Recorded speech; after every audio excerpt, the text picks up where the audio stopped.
It was about 2 years ago that the West Edmonton Mall made the official announcement that their massive Schwarzkopf looping coaster Mindbender would be closing permanently at Galaxyland. This iconic looping coaster operated from 1985 until 2021, where it then sat standing but not operating for a couple years before being fully removed, and now in January 2025 we are seeing our first teasers for its replacement. This quick video was uploaded to their Instagram showing the vacant plot of land and citing the big question of what could be going there. As of now, there are no legitimate rumors, speculation, or documents that have been discovered confirming a manufacturer or layout, so we truly can just take a worldwide look at all these manufacturers' catalogs and try to narrow it down for what could be coming. Before I jump in though, the fact that we are receiving our first teasers now makes me think that we are looking at a targeted 2026 opening. Even though Galaxyland is a year-round theme park, I don't expect them to get a big new attraction up and running for 2025. Even if it were the end of the year, this is likely to be a complicated construction process. With a low clearance roof and walls on 3 sides, they're going to have to be real careful putting this thing together and get creative with their placement of construction vehicles, especially cranes. A lot of indoor roller coasters are put together with the track going in first and then the building going around it, for that very reason. That's how the original Mindbender was put together, but now we're at a point where I don't expect the building to receive any modifications. A quick look on Google Earth shows that our plot of land is going to be about 383 feet long and 127 feet wide. The roof is at a slant, so the highest point is going to be at 145 feet, and I would not expect the new roller coaster to exceed that height. But that being said, Mindbender still managed to pack in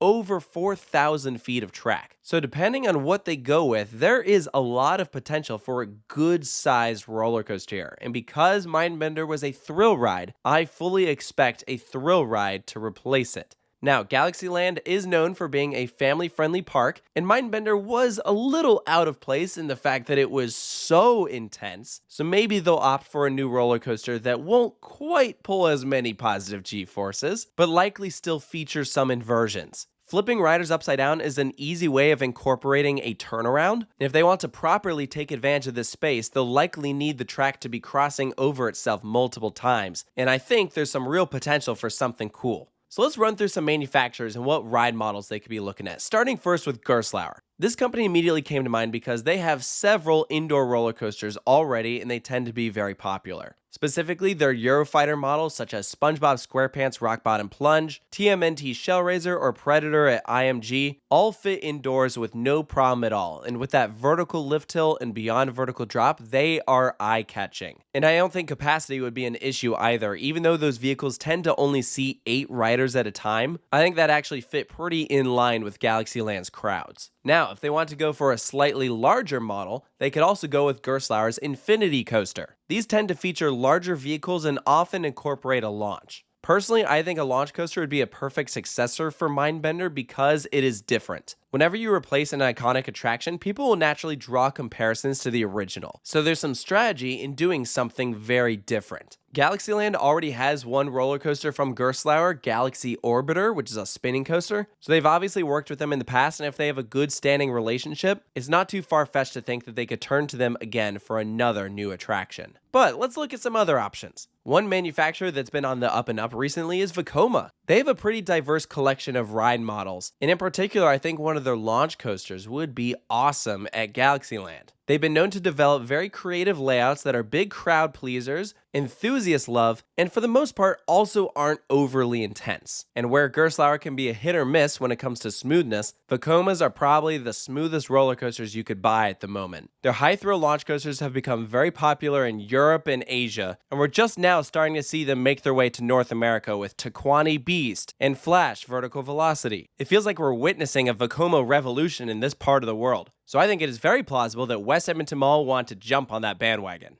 Another company with a diverse portfolio is Intamin. They've been really pushing their LSM coasters. This includes Sandy's Blasting Bronco at the American Dream Mall, an example of a very compact, thrilling indoor coaster. You can also look to their vertical launch coaster like Storm at the Dubai Hills Mall. That's a perfect example of a very wonky and different style layout, the type of ride that pretty much anyone would enjoy, and it'd be very different from every other roller coaster currently operating in North America. And previously, that's what made Galaxyland famous. Mindbender was known as one of those must-do attractions despite how far removed it is from other theme parks. So I think they need something else that'll stand out. One of the more interesting ride models that Intamin could provide that could actually be pretty cool is their Hot Racer. This is Intamin's take on a single rail coaster, so riders are arranged directly in a line, just a lap bar as a restraint. There's tire-driven launches, multiple inversions, and it's generally considered family thrill. That could be really cool here. And finally, that brings us to Premier Rides.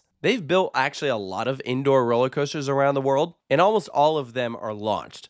We recently did Epic Coaster in Doha, Qatar, and that was a very solid indoor thrill ride. Very compact with a fast launch and a huge spike that unfortunately they wouldn't be able to bring over here because that building was designed specifically for that attraction. I expect in this case we'll be looking at a full circuit attraction. The big downside with Premier, in my opinion, is their trains. The other companies I've mentioned definitely do this better, so that could be an incentive to choose someone else. Like when I put myself in the shoes of the employees at the top who'd be making the decision of which manufacturer do you go with. In just about every scenario, I would opt for a company like Vomo over Premier, primarily because they can do pretty much the same thing, but with Vomo you have much better trains. But at the end of the day, it's really going to come down to who has the best proposal, what is the cost to construct, what is the cost to install, and how transformative will it be for their property. This isn't a park that makes regular investments, so if they're going to go big, it needs to be worthwhile. And there is no shortage of manufacturers to choose from. Plenty of others that I didn't mention, like Mach, S&S, RMC, even Zamperla with their new double hearts. All of those I have no doubt would be great rides. But these are just the four that came to my mind, and if I had to mentally tier them of which I'd like to see the most at Galaxyland, I'd probably go Vekoma number 1, Intamin number 2, followed by Gerstlauer at 3, and then Premier at 4.